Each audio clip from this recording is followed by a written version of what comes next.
नमस्कार मित्रांनो, ज्ञानमंच या यूट्यूब चॅनलवर आपल्या सर्वांचे स्वागत आहे. आज आपण इंडियन पॉलिटी या विषयावरील संघराज्यीय प्रणाली या टॉपिकवर बोलणार आहोत. तर संघराज्यीय प्रणाली म्हणजेच केंद्र व राज्य सरकारांमध्ये घटनेद्वारेच काही अधिकारांची विभागणी केली जाते.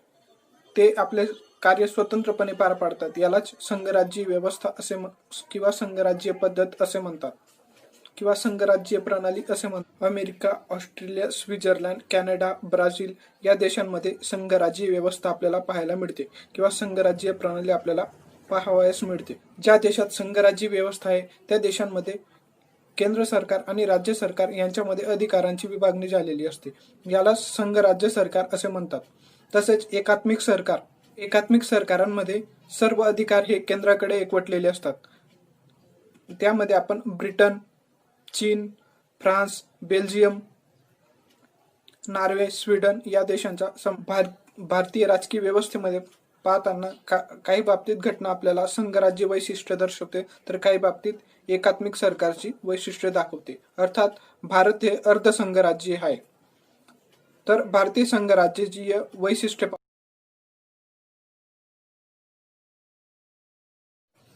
दुहेरी राज्य व्यवस्था. भारतात केंद्र सरकार व राज्य सरकार हे दोन सरकार काम करताना आपल्याला दिसतात.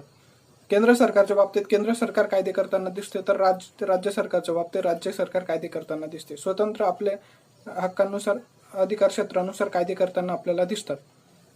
यालाच दुहेरी राज्य व्यवस्था असे म्हणतात. केंद्र शासनाच्या बाबतीत केंद्र सरकार केंद्र सूचीतील विषयांवर कायदे करते, तर राज्य सरकारच्या बाबतीत राज्य सरकार राज्य सूचीचे जे विषय आहेत त्या संदर्भात कायदे करताना आपल्याला दिसतात. याला दुहेरी राज्य व्यवस्था असे म्हणतात. भारतात दोन प्रकारचे सरकार, केंद्र सरकार आणि राज्य सरकार, याला दुहेरी राज्य व्यवस्था असे. लिखित राज्यघटना. भारतीय राज्यघटना ही सर्वात मोठी, आकारमानाने सर्वात मोठी लिखित राज्यघटना आहे. भारतीय राज्यघटनेत सद्यस्थितीत 25 भाग, 12 परिशिष्टे आणि 465 पेक्षा अधिक कलमांचा समावेश होतो. तर ब्रिटनची राज्यघटना ही अलिखित आहे. भारताची राज्यघटना ही आकारमानाने सर्वात मोठी लिखित राज्यघटना आहे. हे संघराज्य व्यवस्थेचे दुसरे वैशिष्ट्य म्हणता येईल. भारतीय राज्यघटनेच्या 7व्या परिशिष्टात केंद्र सूची, राज्य सूची आणि समवर्ती सूची या 3 सूचींचा समावेश करण्यात आलेला आहे. केंद्र सूचीच्या बाबतीत केंद्र सरकारचे जे विषय अधिकार क्षेत्रातील त्या विषयावर केंद्र सरकार कायदे करताना दिसते. राज्य सूचीच्या बाबतीत राज्य सरकारचे जे विषय कायदे करण्याचे त्या बाबतीत राज्य सरकार कायदे करते. तर समवर्ती सूचीमध्ये केंद्र सरकार व राज्य सरकार दोघांना कायदे करण्याचा अधिकार आहे. समवर्ती सूचीच्या बाबतीत केंद्र सरकार आणि राज्य सरकार यांच्या कायद्यामध्ये काही वाद निर्माण झाल्यास केंद्र सरकारचा कायदा सर्वश्रेष्ठ कायदा ठरत असतो.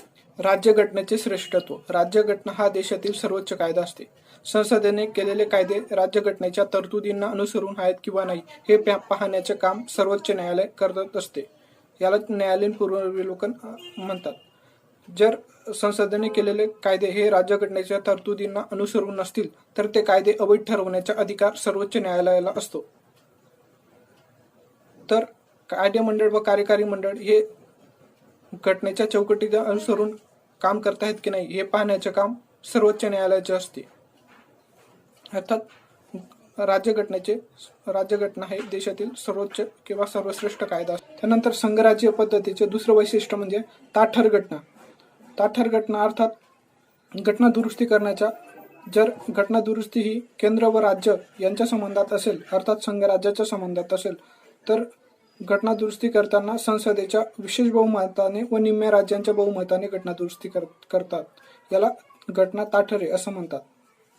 घटनेचे संघराज्य दुसरे वैशिष्ट्य म्हणजे स्वतंत्र न्यायव्यवस्था.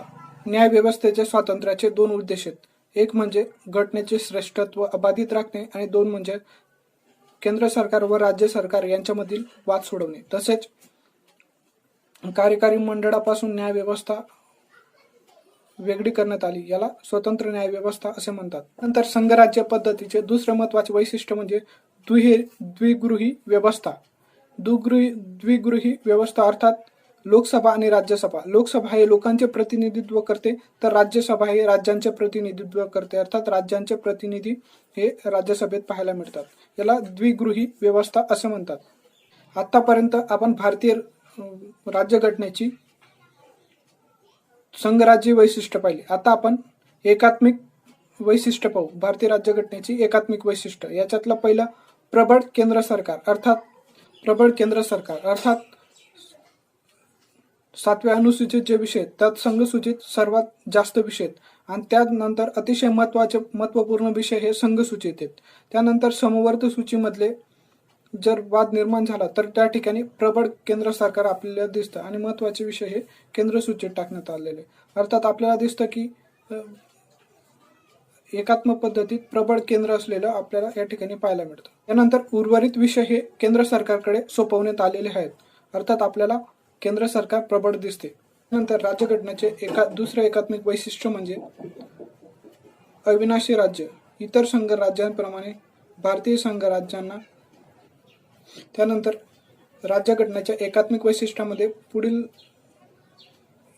वैशिष्ट्य आहे एक राज्यघटना. अर्थात इतर संघ राज्यांमध्ये केंद्राची राज्यघटना व राज्यांची राज्यघटना ही वेगवेगळी असते, परंतु भारतात तसे नाही. केंद्र व राज्यांसाठी एकच घटना आहे.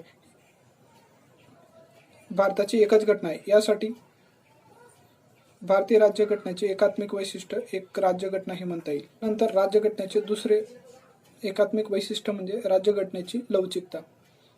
इतर संघ राज्यांप्रमाणे राज्यघटना ही ताठर नाही. भारतीय राज्यघटनेत साध्या बहुमताने घटना दुरुस्ती करता येते. यासाठी संसदेला एकतर्फी अधिकार प्राप्त होतात. तसेच राज्य ही घटना दुरुस्तीचे विधेयक मांडू शकत नाही, ते फक्त संसदेलाच अधिकार आहेत. तर अमेरिकेमध्ये राज्य सुद्धा घटना दुरुस्तीचे विधेयक मांडू शकतात. राज्यघटनेचे पुढील एकात्मिक वैशिष्ट्य म्हणजे राज्य प्रतिनिधित्वात समानता नाही. राज्यसभेत लोकसंख्येच्या आधारावर राज्यांना प्रतिनिधित्व देण्यात आलेले आहेत. तर अमेरिकेमध्ये आपण सिनेटमध्ये पाहतो की प्रत्येक राज्याला समान प्रतिनिधित्व आहे. भारतात तसेच नाही.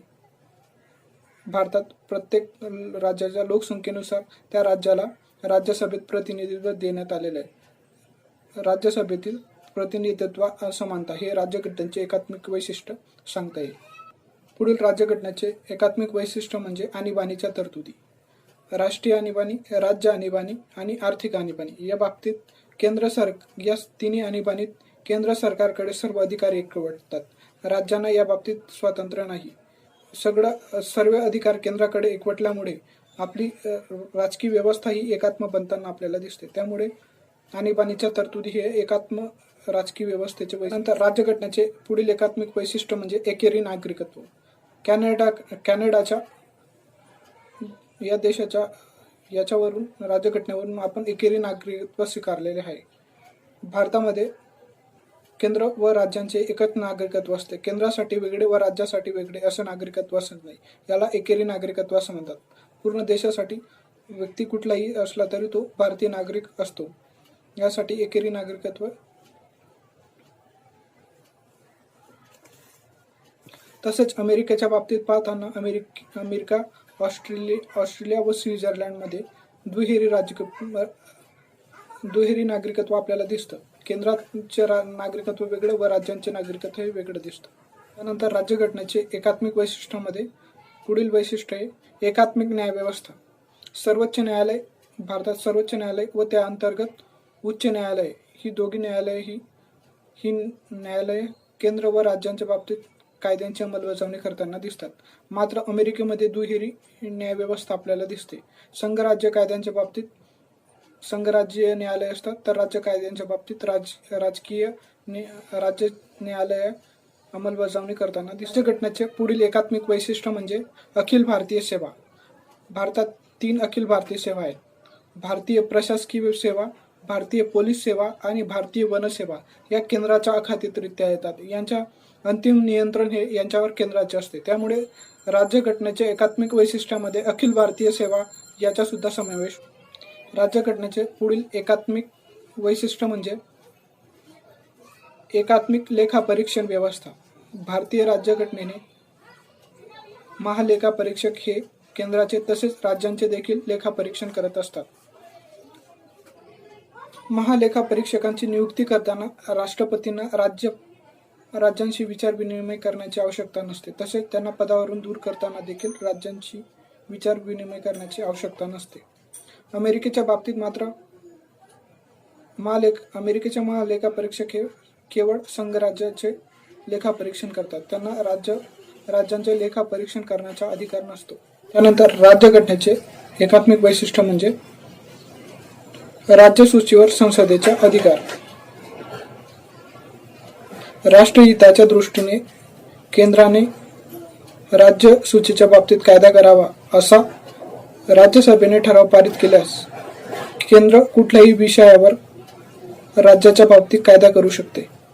राज्यघटनेचे पुढील एकात्मिक वैशिष्ट्य म्हणजे राज्यपालांची नियुक्ती. राज्यप्रमुख हा राष्ट्रपतींमार्फत नियुक्त केला जात असतो. त्यामुळे राष्ट्रपतीचे मर्जी असेपर्यंत तो पदावर असतो. राज्यपाल हा केंद्राचा प्रतिनिधी म्हणून राज्यात काम करत असतो. त्यामुळे केंद्राचे राज्यावर नियंत्रण प्रस्थापित होते. त्यामुळे एकात्मिक राज्यघटनेचे वैशिष्ट्य राज्यपाल. त्यानंतर राज्यघटनेचे पुढील एकात्मिक वैशिष्ट्य म्हणजे एकात्मिक निवडणुका. भारताचा निवडणूक आयोग हा केंद्राच्या तसेच राज्यांच्या देखील निवडणुका घेत असतो. तसेच निवडणूक आयुक्तांना नियुक्त राष्ट्रपती करत असतात व ते राष्ट्रपतीच्या मर्जीने संसदेच्या विशेष बहुमताने पदावरून त्यांना पदच्युत करण्यात येते. मात्र अमेरिकेच्या बाबतीत